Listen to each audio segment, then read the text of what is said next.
Well, good morning, everyone, and welcome back here to the Launchpad, or maybe afternoon or evening, depending where you're joining us from. And welcome to another TLP news coverage of today's Boeing NASA mission briefing about the Starliner Orbital Flight Test 2, expected to take place later this month. Today, NASA and Boeing will be holding a joint media teleconference to discuss the agency's Boeing Orbital Flight Test 2 mission and provide an update on spacecraft readiness. The OFT-2 mission is scheduled to launch on Thursday, May 19th from Space Launch Complex 41 at Cape Canaveral Space Force Station in Florida. Boeing's uncrewed CST-100 Starliner will launch atop a United Launch Alliance Atlas V rocket for its flight test to the International Space Station as part of NASA's Commercial Crew program.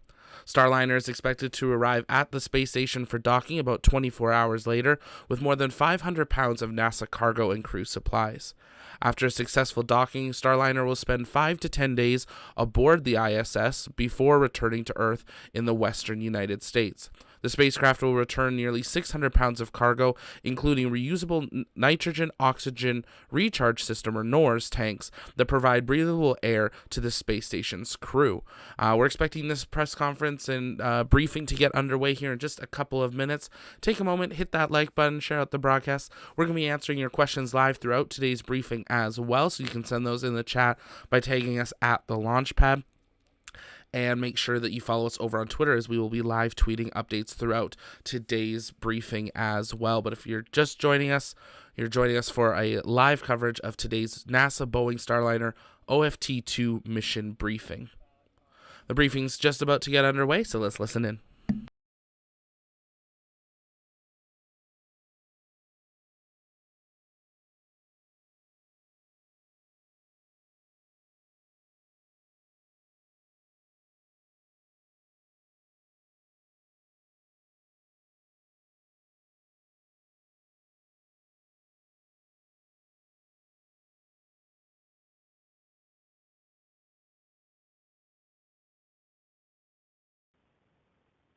Good afternoon. Thanks for joining us for today's media teleconference on NASA's Boeing Orbital Flight Test 2.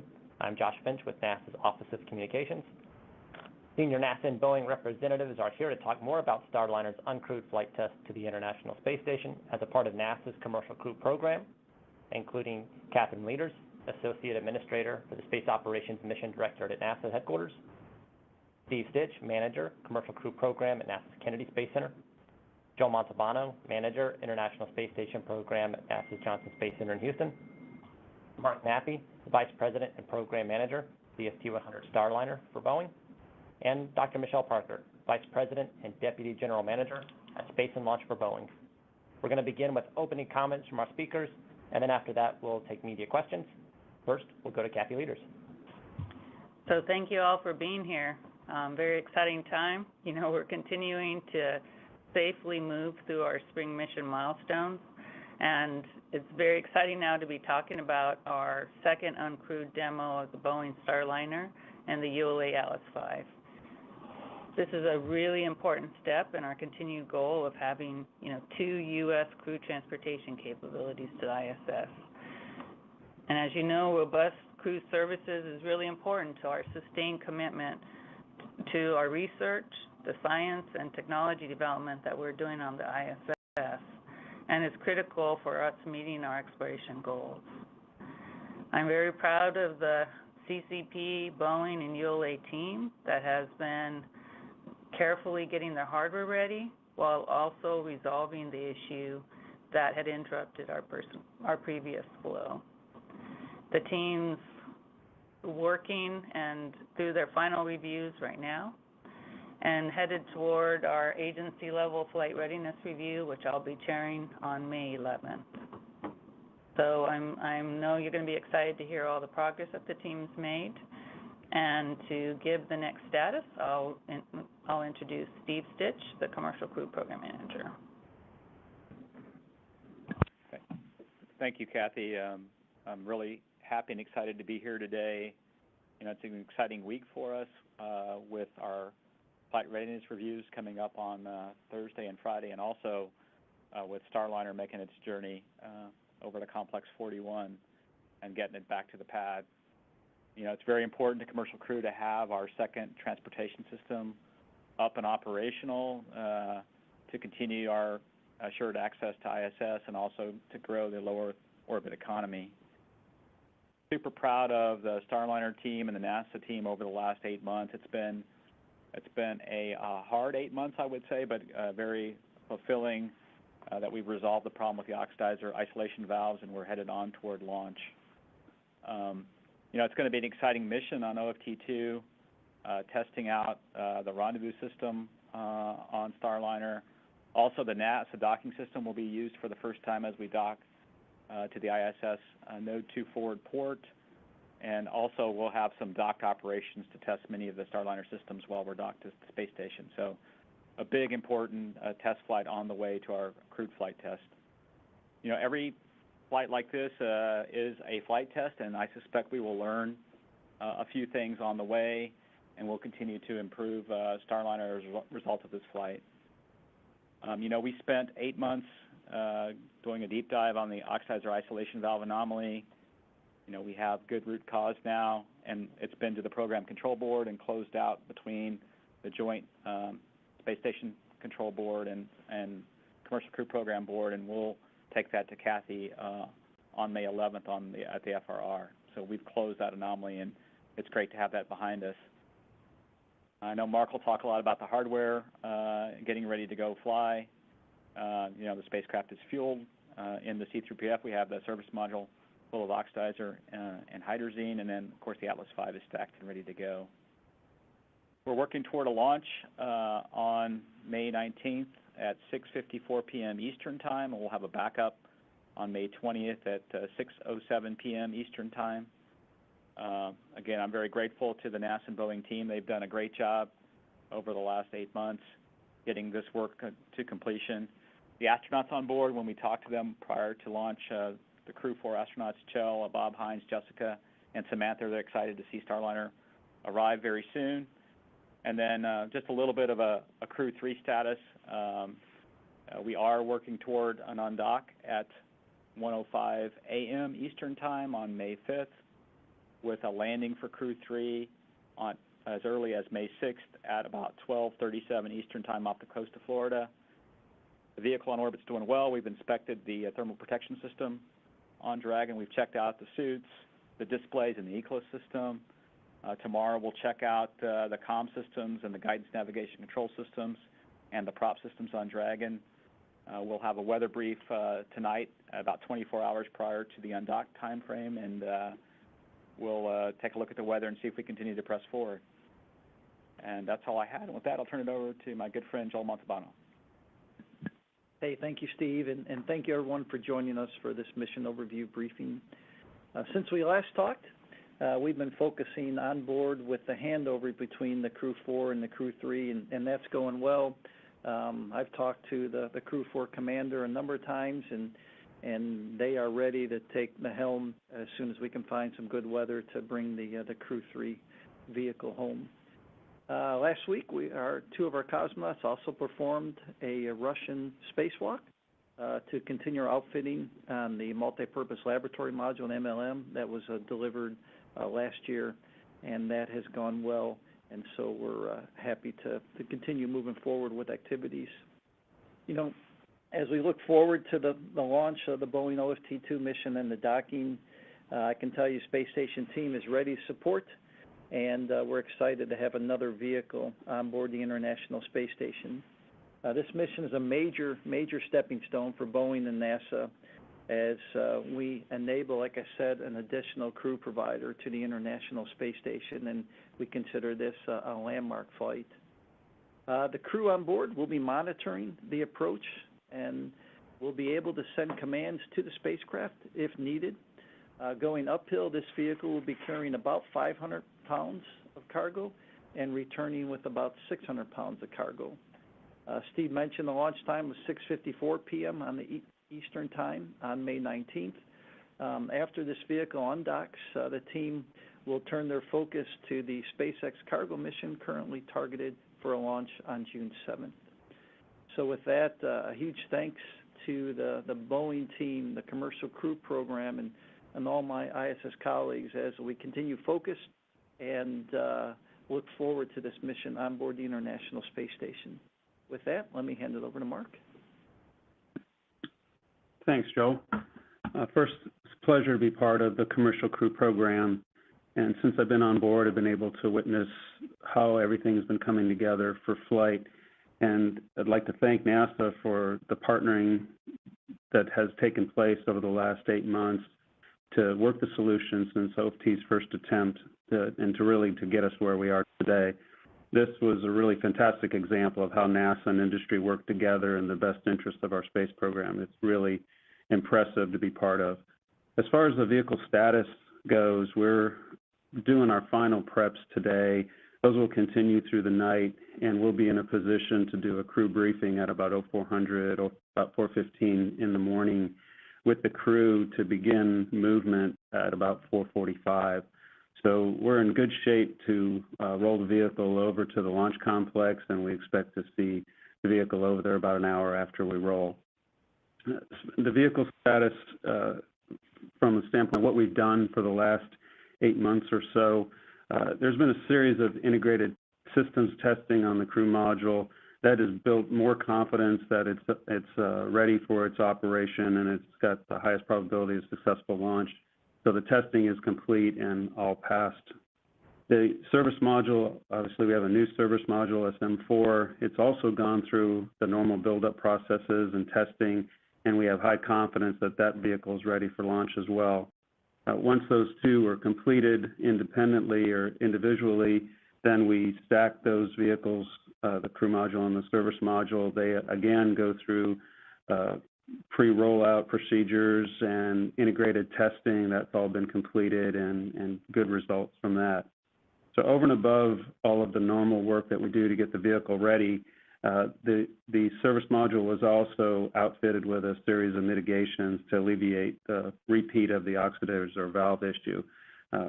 So we have a new service module, we have new valves, we have a new load of propellant, and then additionally, the system has been environmentally enclosed and purged with GN2 to make sure that there's no moisture that gets into the system, which we know is the root cause of the first launch attempt failure. The team consisting of NASA, our suppliers, and Boeing have worked very cooperatively to get to this point and can conclusively prove that we have isolated the cause and we have the right preventative actions to prevent reoccurrence. Michelle Parker will speak in more details, but there's been a significant amount of testing and root cause analysis that's been performed by the entire team, our suppliers, Boeing and NASA, and we're confident that we have the right mitigation in place. We've also cycled the valves several times. We'll continue to cycle the valves until we get to launch day to boost the confidence that we have a system that's working. Very proud to be able to represent this team. We've learned a lot in the last 8 months. I've learned a lot since joining the program, and we're ready to take the next steps. Michelle Parker was the chief engineer for Space and Launch during this period of the troubleshooting and the testing and has a great deal of knowledge. Today, she's the vice president and deputy general manager of the Space and Launch division for Boeing, and it's my pleasure to pass the baton over to her. Thanks, Mark. Kathy and Steve and Joel, thank you. As Mark said, it's really an exciting time here as we head to the launch pad, and we're really glad to be supporting our NASA customer on this really important mission. Others have already said it, but I really can't say enough about how well the team, including Boeing, NASA, and the subs have worked together to get through this time and ensure that we are returning to the pad safely and with all systems ready to go, as Mark described. The spacecraft looks great, it's performing great, and it's ready for its trip out to the VIF tomorrow. The team is also prepared, been rehearsing, they're ready to go, and we're looking forward to a successful mission on the 19th. Just to say a few words on the oxidizer isolation valve issue that we've been working through since our last attempt in August. There's been significant progress. We have been able to narrow down the root cause and put mitigations in place that I'll talk about a bit to ensure that we won't have a repeat of that concern. So we're confident that we've got that surrounded and have the right process in place going forward. When we first, if you recall, when we first experienced the issue in August, we immediately set up an integrated investigation team. So that was all team members, NASA, Boeing, and our subs involved to look at all possible causes with the goal of understanding the issue, mitigating it, and returning to the launch pad safely and as efficiently as possible. And I'm glad to be able to say that the team has accomplished this goal and we're ready to go. As you may recall, we followed a rigorous process to ensure that we understood the behavior. We went through a fault tree analysis. We looked at all potential causes, used facts and data to eliminate all of the potential causes until we were able to hone in on the root cause. And so this remains the cause that we talked about in about the October timeframe of this combination within the valve of the nitrogen tetroxide, or the NTO, ambient moisture, and the aluminum housing of the valve. And so you need all three of those aspects to come together in order for the first two, the NTO and the ambient moisture, to react to create nitric acid, which then reacts with the aluminum housing of the valve, causing corrosion products.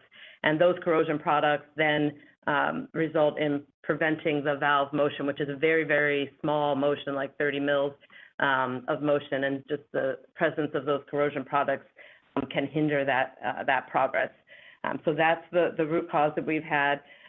We've completed testing both on and off the vehicle. So we did return the vehicle to the factory. As you know, we did a lot of testing on Service Module 2 with the valves that had experienced this issue to understand the behavior and really hone in on what we were seeing. We've also been able to remove those valves since then and do disassembly of valves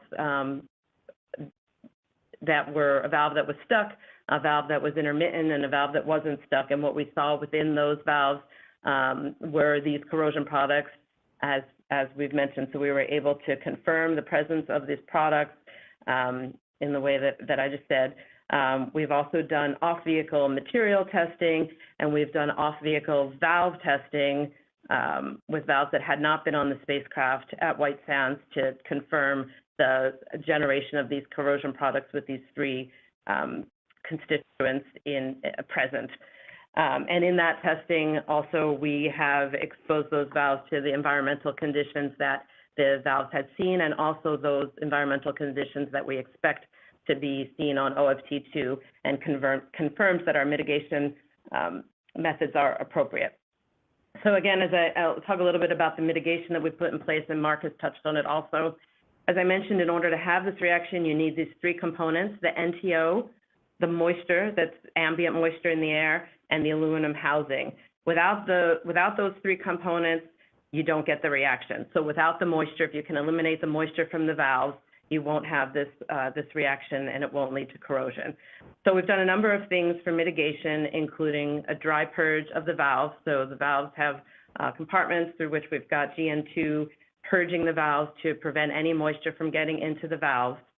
We've also sealed up a potential moisture path in the electrical connector to ensure that we don't get any ambient humidity through that path. So those two things will prevent the moisture from getting into the valve to start that reaction at all. And then in addition, we've loaded the NTO later. Mark mentioned that the vehicle is loaded, but we did do that later in the flow so that there's less time of exposure of the NTO. And we've added, operationally, we've added cycling of the valves every 2 to 5 days post-load until the time that we launch to ensure that the valves remain operational. So we've been doing that cycling. We've done that successfully. We'll continue to do that. The last cycle will be on the 17th, and then during the nominal countdown launch procedure on the 19th, we'll cycle the valves again. So with all of those items in place, we're confident that we understand the issue with the rigorous investigation that the team has undertaken, the testing that's been completed both on the vehicle and off the vehicle, and the operational controls and mitigations that we've put into place. So lots of credit to the team. There was a lot of work to really go through all of the details and ensure that we've got this nailed. And so lots of credit to the team working closely together. Again, we're proud to support our NASA customer in this major step forward, and we're looking forward to the rollout tomorrow and a successful launch on the 19th. So with that, I'll turn it back to Josh. Thank you, Michelle. And we'll now turn for the question and answer portion. Our first question today will be from Jeff Faust. Space News. Hey, good afternoon. A question probably for Michelle Parker. I don't know if I caught everything in terms of the mitigations, but are you doing anything to change the valves themselves, for example, reducing the amount of aluminum in the housing that would be susceptible to corrosion? Yeah, thanks, Jeff. We have not redesigned the valve at this point. These are the same valves. We have added sealant around the electrical connector, which is the path in which the moisture ingress to the valve, the ambient moisture ingress to the valve. So we've made that change. And then external to the valves, we've put we've put compartments around the valve so that each of the valves can be purged with nitrogen to keep the moisture away from the valve.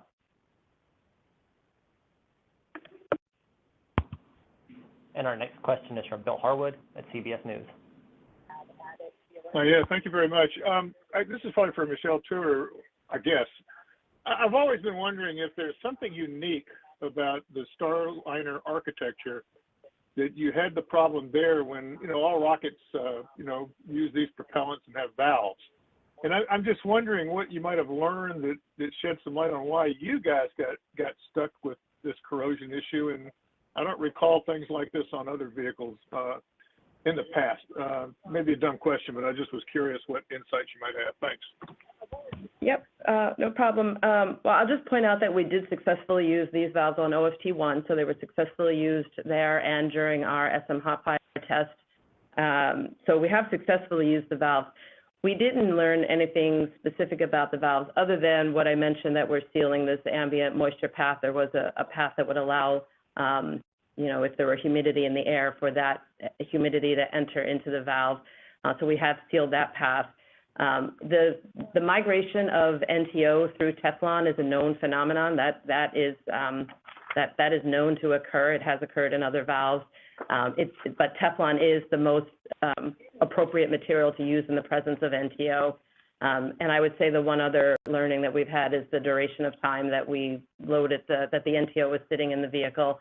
And so, as I mentioned, we have loaded as late as possible to ensure that we've got a successful launch.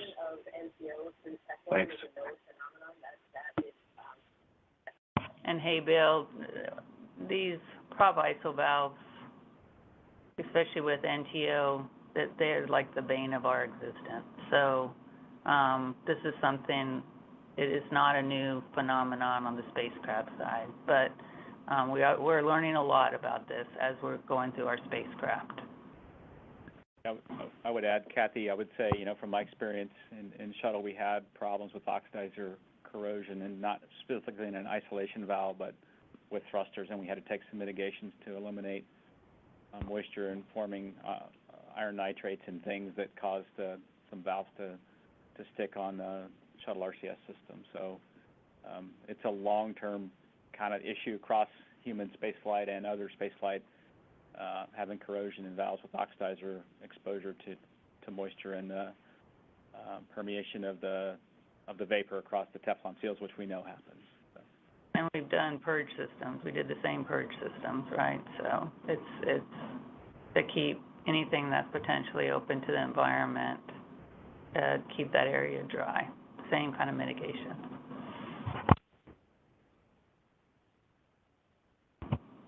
And our next question is from Stephen Clark at Spaceflight Now. Hi, thanks for doing this. You mentioned no changes, no hardware changes to the valve itself for this mission, just these mitigations. Going forward for future Starliner missions, are you looking at a different valve design? Any changes that you're considering or are currently in work that you plan to introduce somewhere down the line to further reduce the risk of this occurring in the future? Stephen, maybe I'll take that one. And so we have a usable, as mentioned, we have a usable solution for OFT-2. We don't expect to have any issues.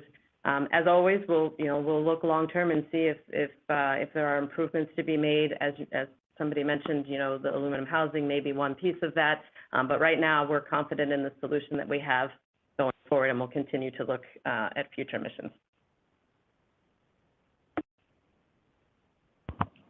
And our next question is from Marcia Dunn, the Associated Press.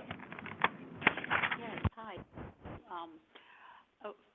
one real quick question and one longer one. If everything goes well on time, more or less, when would be the earliest you might expect to fly your first crew?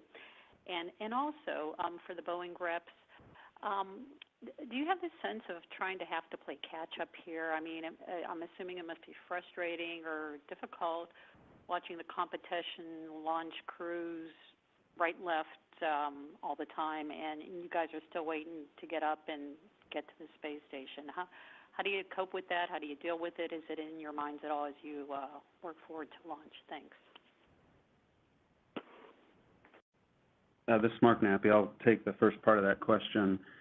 We have been working the next mission as well as getting ready for OFT-2. We have a schedule that supports working throughout this year and then getting in a position where we could potentially be ready by the end of this year. We understand we are going to learn a lot from OFT-2. That and many other variables will dictate where the final schedule falls with the launch of the CFT. But right now, we've got a target for the end of this year.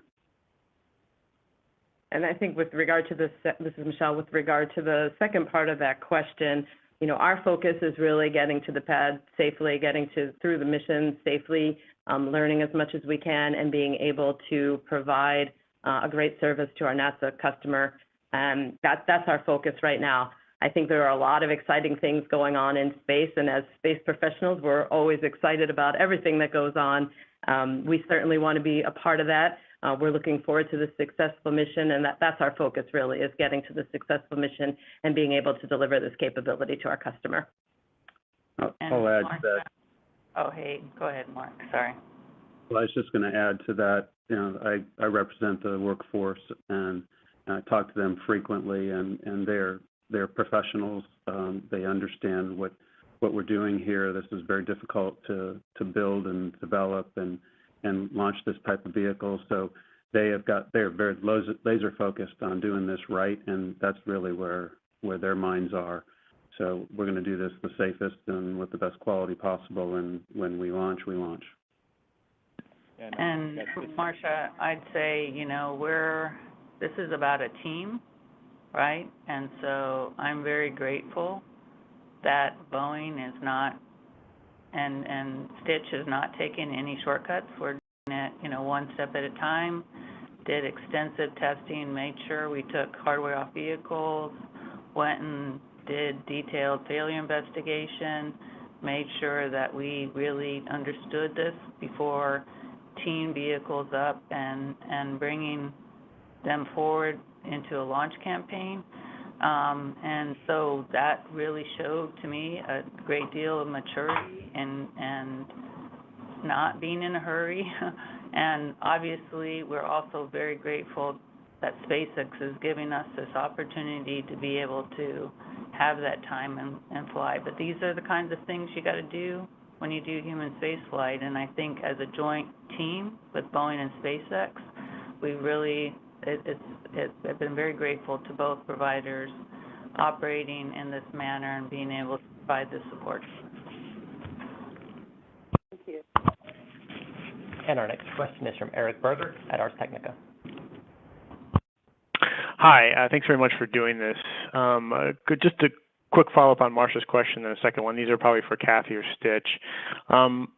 You know, Mark mentioned that, you know, they're targeting by the end of the year, but you know, what do you think from NASA's perspective is kind of a minimum amount of time to analyze, you know, data from this flight and clear Starliner? Is it 6 months? Is it less? I've heard it's 12 months. So just some clarification from NASA's perspective on that would be helpful. And then secondly, do you have all the approvals you need from the partners, including Russia, for Starliner to dock with the ISS? I recall this was kind of an issue with the first Dragon mission to ISS. Thanks. I'll take the first question, and then I'll let Joel take the second question relative to the partnership and allowing OFT-2 to dock. You know, in terms of overall schedule for CFT, I think we'll just, as Kathy said, we're taking it one step at a time. You know, Mark and his team are working to have the hardware ready for the CFT vehicle by the end of the calendar year. And then we'll sit down after the flight and review all the data from OFT-2 over a number of months, see how the vehicle performed, lay out the schedule for the rest of the certification work, and then we'll select a launch date when the time is right to go fly CFT. Both flights are very important to us, OFT-2 and CFT. I know my team's probably tired of hearing me say it, but I think the best path to CFT is a successful OFT-2 flight, because really this is the time that the vehicle is put through its paces in the space environment for the complex rendezvous and docking sequence with the navigation sensors on Starliner. And really the only way to test that we've found is in the space environment, also the NASA docking system as well. And so these are big, important steps on the way to CFT. And Joe, I'll let you take the second question. Hey, thanks, Steve. From an ISS standpoint, we had our stage ops readiness review last week, and everyone pulled go, including our international partners, all the international partners. As Kathy mentioned earlier, we will have the flight readiness review on May 11th, and so it'll be another opportunity where we'll engage management across the agency, as well as one more talk with our international partners, but we're not expecting anything other than a go at this time.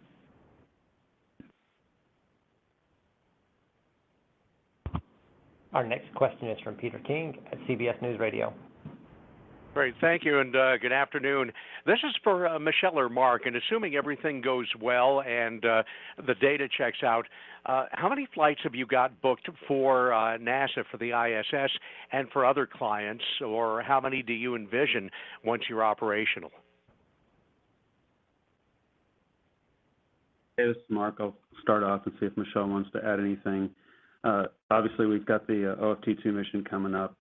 We have CFT at the end of the year, and then we have 3 PCM missions that are on contract, post-certification missions, and then there'll be a follow-on after that for PCM 4, 5, and 6 that are not authorized today.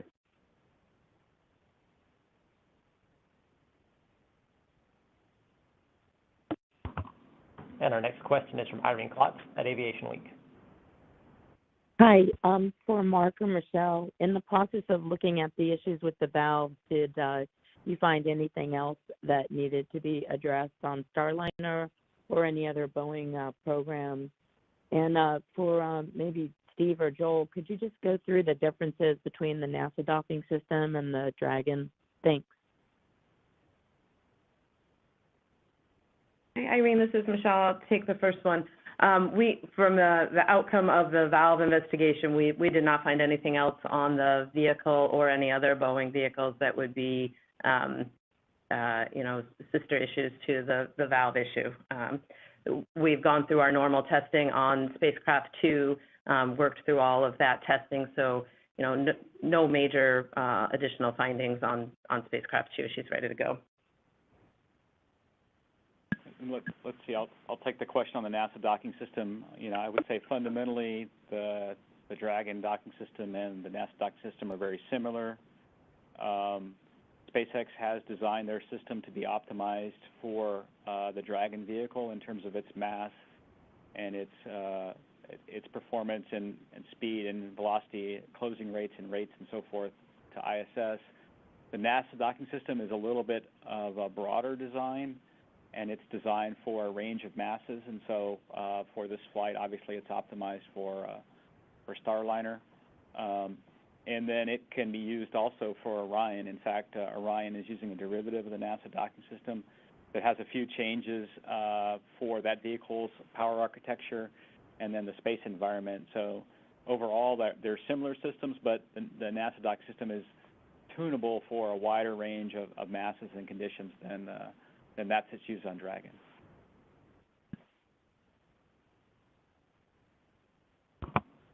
And our next question is from David Curley, the Discovery Channel. Thanks very much, Josh. Mark and Michelle, you mentioned you hope to learn a lot from the vehicle. I think after OFT-1, Boeing said, we learned a lot. Of course, you didn't approach dock and undock. What specifically are you hoping to learn? What are the areas of most interest in OFT-2? Thank you. Yeah, thanks, David. So yes, we certainly learned a lot during OFT-1, and if you'll recall, we did get to orbit, and we did have actually pretty beautiful, successful landing. So we've exercised, the ascent, and we've exercised the reentry, descent, and landing during OFT-1. So we learned, we did learn during that. The areas that, of course, the whole mission of it is of interest to us, and we will learn.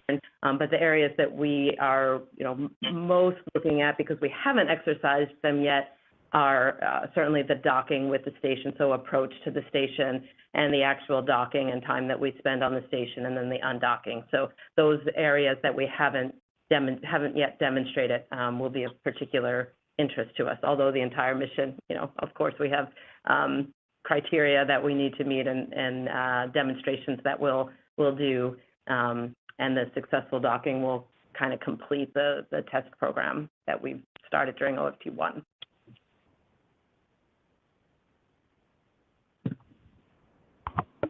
Our next question is from Micah Maidenberg at the Wall Street Journal. Hi, can you hear me? Mark, or Michelle, I think. In terms of the new mitigations that you mentioned, just why weren't those incorporated from the start, of Starliner, and do you think they should have been? And then second, kind of bigger picture, given what you've learned after the valve process and the review following the 2019 flight, could you talk about any broader changes to how, Boeing designs or thinks about designing space vehicles? Thanks.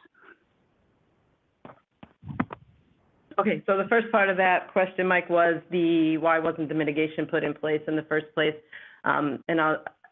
We have successfully used these valves, right? These are the same valves that we used during SM hot fire, pad abort test, as well as OFT-1, all successfully. So there was no reason to believe that we would have this issue.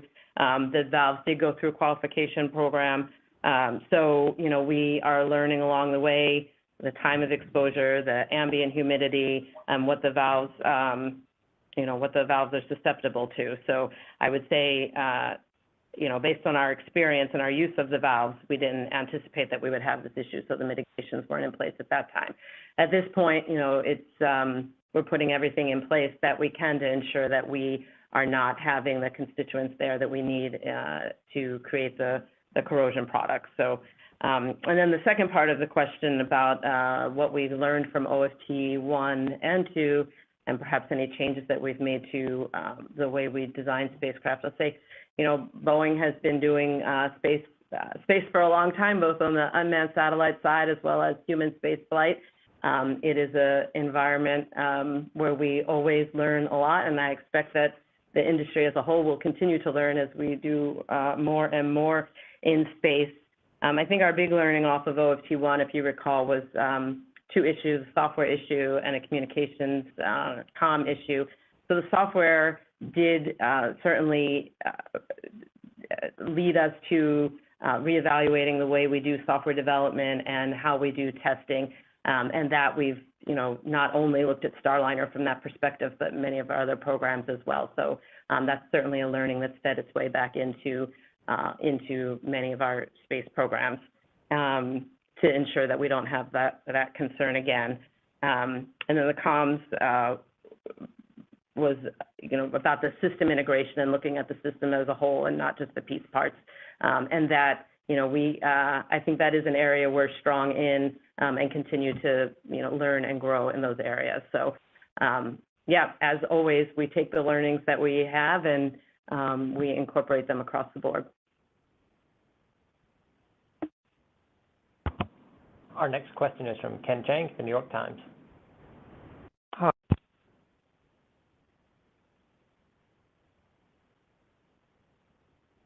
Going forward with reflying OFT and additional delays because of valves, it seems like this is now a money-losing proposition for the company. And obviously, you want to fulfill your obligations to your customer, NASA, but Boeing obviously also wants to do things that are profitable. Ken, I'm sorry, the beginning of the question cut off. Would you mind repeating? Yeah, I was wondering if you could talk a little bit about the business case for Starliner going forward, given that you've incurred the additional costs of reflying OFT and the additional delays. is this still something that Boeing sees as how do you make money on this at this point? Yeah, Ken, thanks for the question. As already mentioned, we're focused first and foremost on getting safely back to flight and meeting our commitments to NASA, to our customer, and being able to bring this capability to NASA. So that's our first focus. We have other prospects. We have Orbital Reef that we're a part of the team there to use Starliner for transportation to Orbital Reef, and expect that there will be additional opportunities in the future. The vehicle is able to dock with different vehicles, so I think that gives us something to build on, and we're committed to the program. But first and foremost, and today we're really focused on getting back to flight safely, getting through our certification missions through OFT and CFT, getting to certification, and looking at the service to NASA long term. And this is Steve Stitch. From a NASA perspective, I work hand in hand with Mark and Michelle on the Boeing team, and they are certainly committed to doing everything they can to fly our missions successfully and safely, including OFT-2, the crewed flight test, and then the post-certification mission. So I see a commitment from them every day, their employees, their team, to do the proper analysis, to do the proper testing, do the things that we need to do to make sure that we're ready to go fly the missions. And so they put a priority on that and meeting the mission, and NASA certainly appreciates that. As a reminder, if you'd like to ask a question, please press star 1 on your phone to enter the queue. And our next question is from Will Robinson-Smith at Spectrum News 13.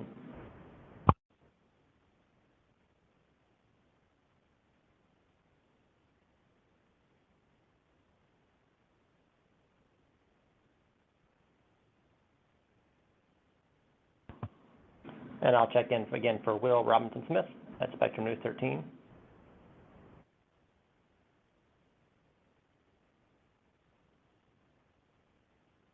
All right, our next question will be from Ken Kramer at Space Up Close.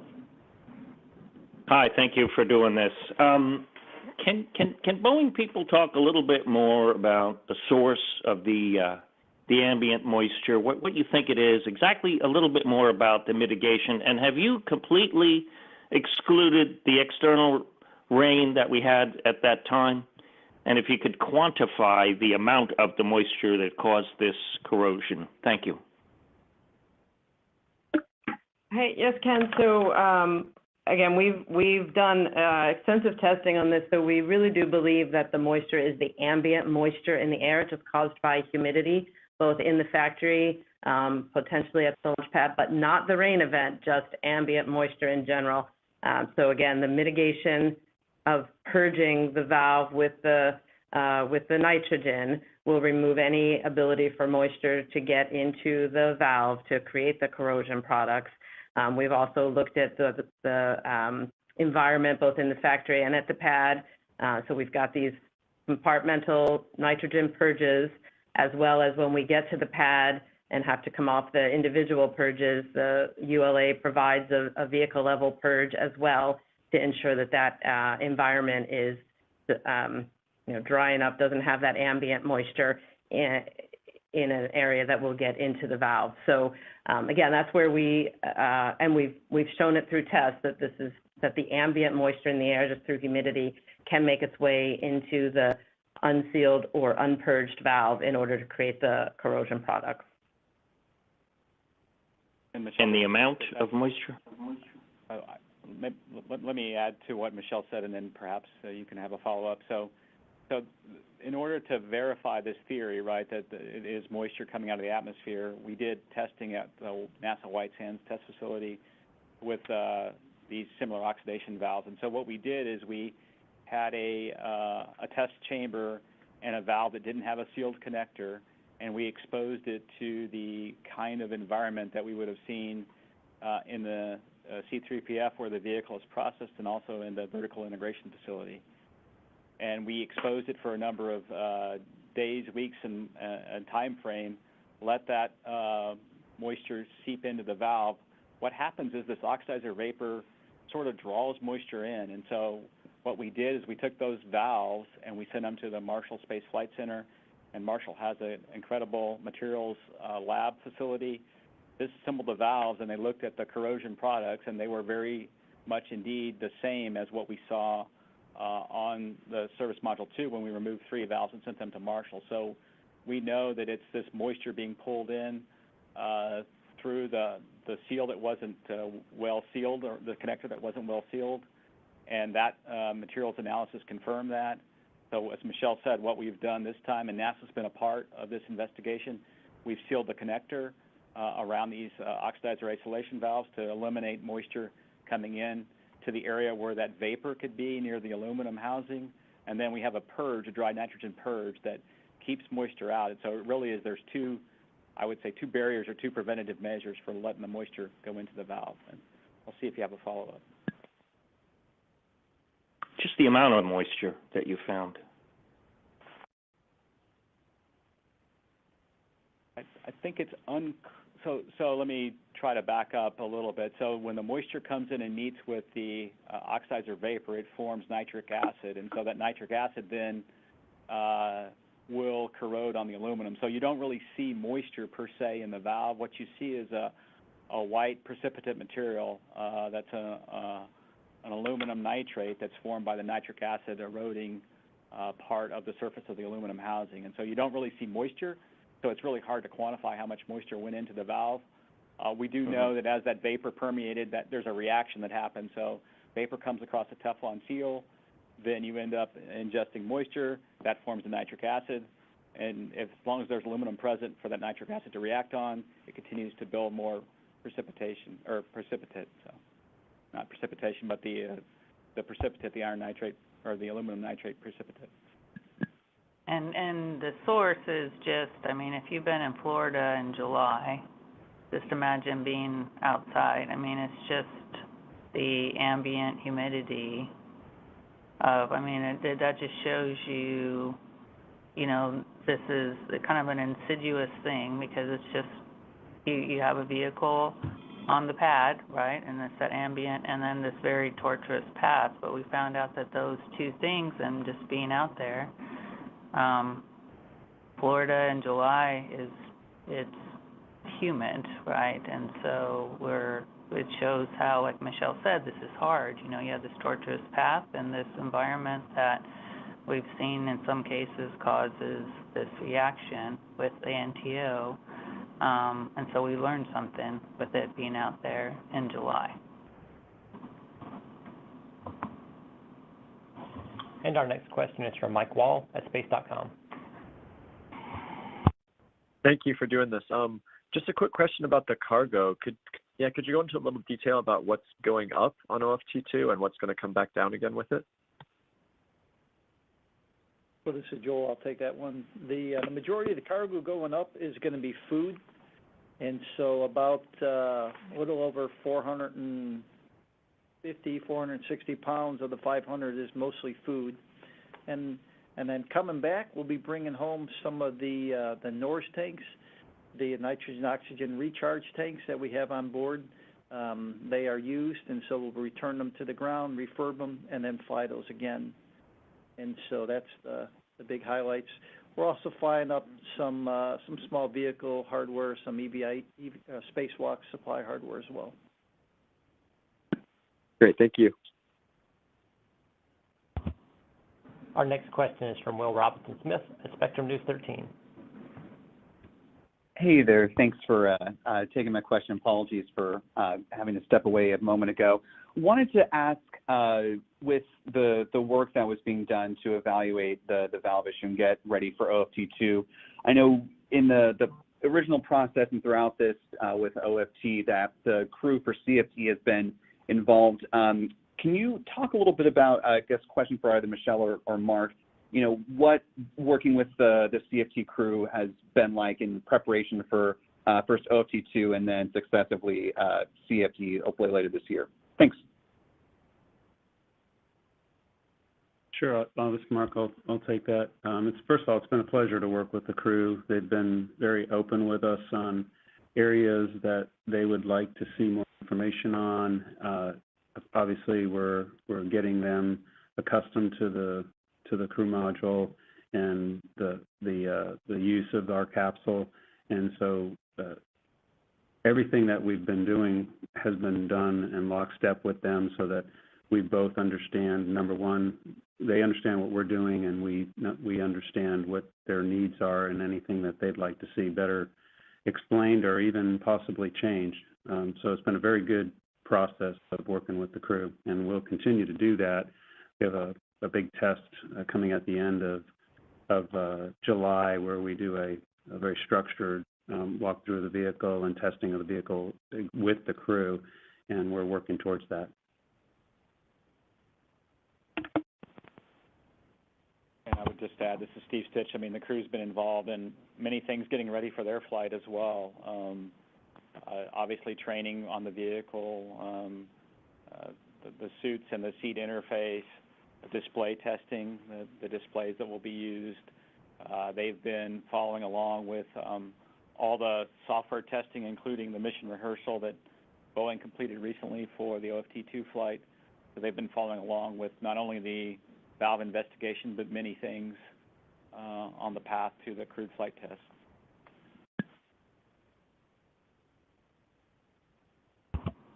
Our next question is from Paul Brinkman at Aerospace America. Hi, yeah, thanks for taking my question. I guess I would just like to ask Kathy if she could address whether NASA will be looking at its many different reviews of Starliner design and construction to sort of ask the question, why was this not identified as an issue in those reviews? Because Florida humidity is a pretty well-known factor, and NASA has been launching from Florida for decades. So is there something that can be done going forward to make sure that new spacecraft design are reviewed and tested for this issue? Thanks. Yeah, I think that's a great question, and honestly, one that we've been really looking at for the last 8 months, right? You know, where the team went back, honestly, and went through all the subsystem reviews and other pieces, and we're a pretty aggressive lessons learned team, you know? I mean, we really believe in when this happens, you know, going back and going, what did we learn out of this, and how does that help us going forward? And so there's a couple things. One is, like I said, this is a very tortuous path. I think the amount of wicking and that wicking phenomena that Steve looked at, I mean, when we looked at this and we looked at the different pieces, I think, you know, we learned something about how these valves work. Like Michelle said, you know, they've been through many tests, qualification, everything else, and we still learned something new. So we're taking that learning back. We actually, the engineering teams across the agency took that, and Ralph Rowe and his team went and looked at all the different kind of valve designs, the other things to go say, you know, are we susceptible anywhere else? And this is a great example. We really appreciate, honestly, Boeing and, you know, sharing with us, and because then we're able to take this learning, and I feel like from a NASA team perspective, one of the greatest things about us being able to work on these multiple spacecraft is that we can always learn from these new exercises and apply that to our future exploration products. And so, yeah, this was a susceptibility, or we didn't understand that you would have that torturous migration, but this is teaching us that you can't assume that those connector paths and those other things are protecting you from this phenomena. This is a pretty aggressive phenomena, and so we will definitely take that learning in our future programs. But thank you for the question. Great question. And our next question is from Assam at AFP.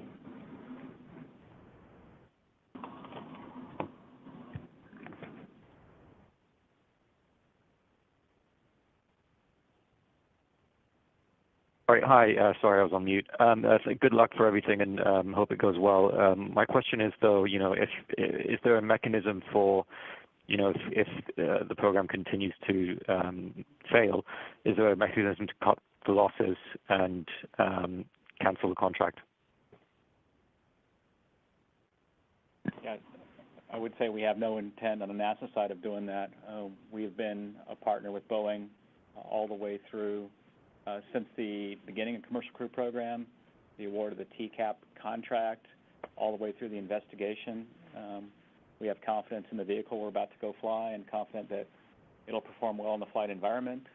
I suspect we will learn like we do on every test flight, and even some of our recent operational missions to the space station, we learn every flight. And so our intent is to have 2 certified space transportation systems and go fly the crewed flight test when we're ready after OFT-2, and we look at all the data, and then move on to the post-certification missions that Mark alluded to on the contract. So.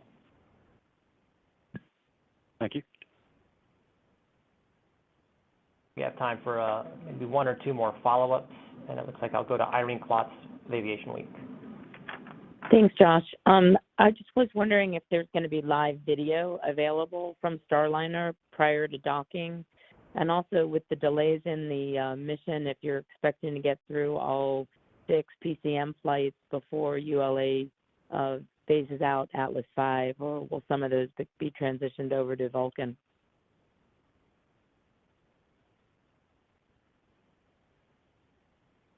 So we do have a video system that has been added to the vehicle.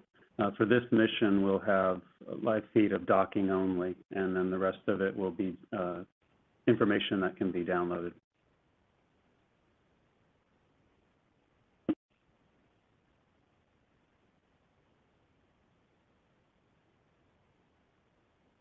And I think the second part of your question was on Atlases. Can you repeat that, please? Yeah, just with the delays in the post-certification missions, if you're still expecting to get through all 6 on Atlas V before ULA phases out that booster. Yes, we've already secured those Atlas vehicles for our PCM missions, so we are in good shape and don't have a threat of running out. Thanks. And our last question is from Stephen Clark at Spaceflight Now. Hi, thanks for taking the second question. Just wanted to clarify something, and I apologize if I missed it. The GN2 purge into the service module propulsion system, when does that actually terminate before launch? Are you getting a purge while you're, after rollout from the VIF out at the pad, and when does that terminate? When does that purge end?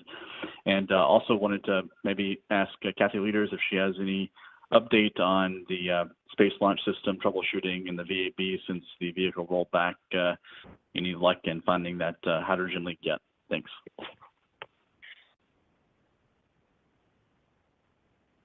Maybe the first, Stephen, the first part of that question, once we get onto the launch pad, that is a full vehicle purge, right? A rocket purge with a nitrogen that Atlas, that ULA provides, and that will be sufficient for that part of the launch processing. Yeah, and Jim Free and the team will be doing a press conference on Friday, but I think troubleshooting is going really well, and they've identified some conductor fittings, and I'll let you save those questions for him on Friday. You guys can start getting your questions ready now. Thanks.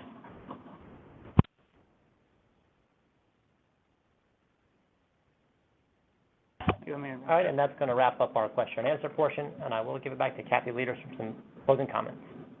Yeah, I think I just wanted to reiterate what I said before about how proud I am of both the Commercial Crew Program, the ISS program, Boeing, and the whole team kind of making sure that we're getting ready again to do this right. Obviously looking at everything across the board. The team last year, really took the vehicle back to the C3PF, wanted to make sure that they pulled the hardware, investigated it, made sure that they understood why we'd had the problems we had out in the pad before, and then getting ready for this mission now. And I the team wasn't in a hurry. The team worked through, laid out a plan, got through the testing, worked through the reviews, and then stepped into and held their dates to be able to hit this launch window. Very, very proud of them for doing that. And then again, wanted to underscore that, because of the partnership we've had, because of the fact that we had two providers, we were able to continue flying and enabling them to continue, SpaceX to continue to provide our crews to the International Space Station. It is a real partnership, and we'll continue to do that going forward. Thank you. And that's going to wrap things up for us here. NASA's Boeing Orbital Flight Test 2 is targeting a launch to the International Space Station on Thursday, May 19. We'll have more on this important mission coming up as we track our reviews. You can learn more about the mission on nasa.gov/commercial crew. Have a good day.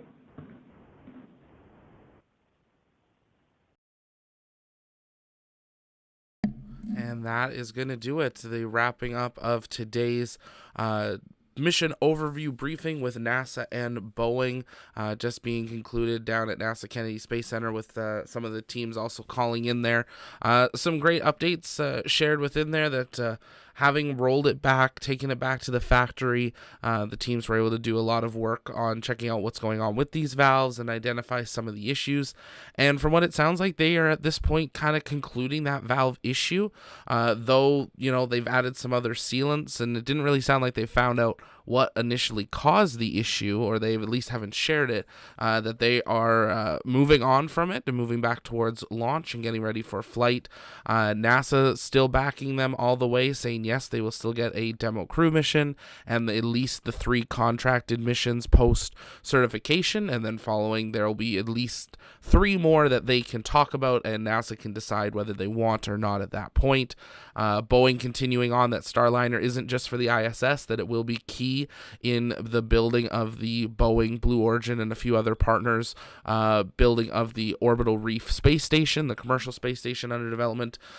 So lots of future for Starliner with NASA and with other missions, and ultimately they are still moving towards May 19th at 6:54 p.m. Eastern for the launch of the Starliner OFT-2 mission to the International Space Station, with docking expected to take place about 24 hours later. They do have a backup launch window on May 20th at 6:07 p.m. Eastern. So make sure you've hit that subscribe button and got your bell turned on. We'll be bringing you all the mission briefings of Starliner as we continue counting down towards launch.